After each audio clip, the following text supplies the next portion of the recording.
is the stock market a casino and can you really time it? The efficient market hypothesis states that you will always revert back to mean, that you may have periods of crowd psychology, but generally you always revert back to mean. I feel the efficient market hypothesis in the long run has its grounds, but the market is far from efficient in truth. So we can have reversions from mean for an extended period. In fact, there can be new paradigms of valuation, but those are also often proven to be, it's different this time, only for it to be found out not to be so. So the stock market captures the voting machine of opinion of what a share or an equity may be perceived to be worth. And it is, however, subject to forces such as supply and demand. If there is a wall of cash that has no place to hide, valuations can be pushed too far. And that normally needs recognizing. I don't see it as a casino, however. It serves a better purpose than that in terms of its capital raising ability for small businesses, and investment farm for people that use their heads, invest in wise industries and well-managed businesses. But you can have substantial moves from a true valuation, as much as such a concept exists. So that was the one thing on the casino. What was the other part of your question in that? Can you time it? Can you time it? I believe, technical analysts believe that timing is possible. It can even, in select criteria circumstances, even become probable. There is never, however, a guarantee. In other words, it's almost like a Newtonian or an Einstein discussion in space.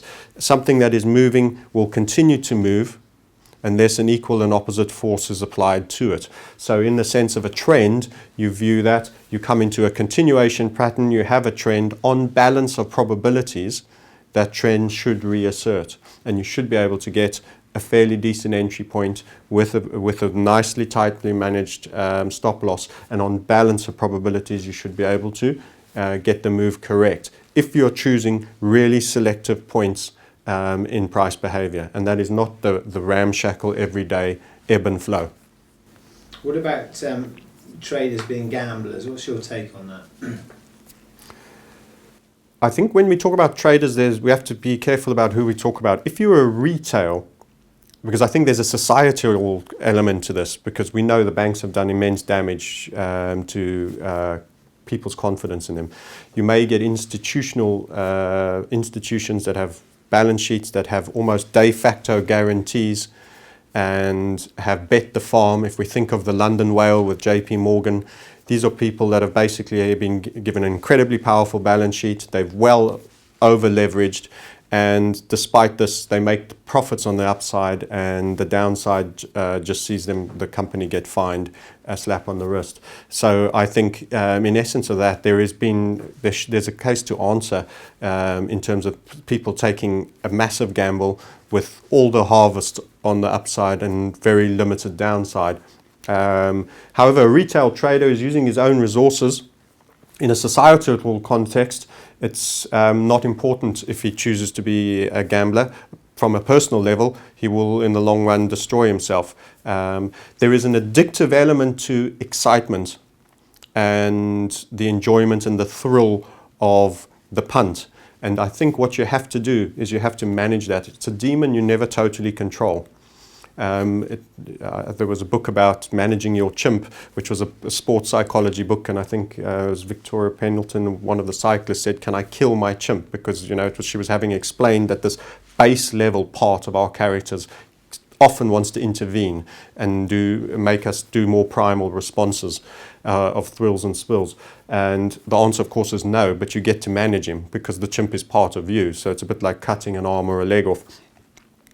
And the same thing, my analogy is that we have a demon, an excitement demon, a psychological thrilled demon that wants this quantum leap where you go from just being everyday guy to substantially wealthier a little bit later. And the more you allow this demon to play, the shorter your trading career will be, and you'll have many hits.